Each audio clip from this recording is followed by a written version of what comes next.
Arrivé ce dimanche dans la capitale congolaise pour une visite officielle de 48 heures, le président turc Recep Tayyip Erdogan a quitté Kinshasa ce lundi 21 février en milieu de journée.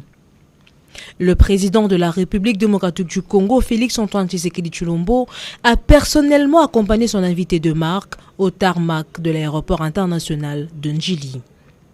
Les deux chefs d'État ont aussi partagé le même véhicule après leur dernière rencontre en tête-à-tête ce matin au fleuve Congo Hotel. Cette visite historique du président Recep Tayyip Erdogan à Kinshasa a permis aux deux chefs d'État de renforcer la coopération bilatérale entre leurs pays. L'occasion a également donné lieu aux échanges sur les questions régionales et internationales.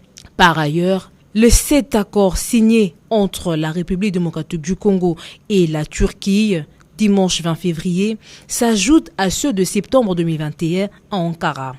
En effet, les deux pays avaient à l'époque conclu 3 accords de coopération axés entre autres sur la promotion et la protection mutuelle des investissements entre les deux gouvernements.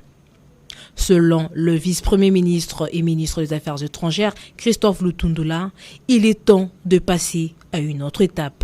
Le défi majeur qui reste maintenant se situe à 2 niveaux. Le premier niveau, c'est que nous devons obtenir l'autorisation de ratification de tous ces accords au Parlement. C'est le travail auquel nous allons nous atteler, particulièrement moi-même comme ministre des Affaires étrangères et des ministres sectoriels, dès la rentrée parlementaire à partir du 15 mars. Et alors, la phase décisive, c'est la mise en œuvre des accords. Là, il y a des responsabilités qui incombent à l'État, au gouvernement donc, mais il y a aussi le dynamisme, les initiatives que nous attendons de la part des opérateurs économiques privés. Le chef de la diplomatie congolaise a saisi l'occasion pour lancer un appel à tous les Congolais. Je lance un appel aux compatriotes de profiter de ce cadre politique, de ce cadre institutionnel et juridique qui vient d'être mis en place pour prospérer aussi. Depuis le début des années 2000, Ankara a décidé de renforcer ses relations avec le pays d'Afrique.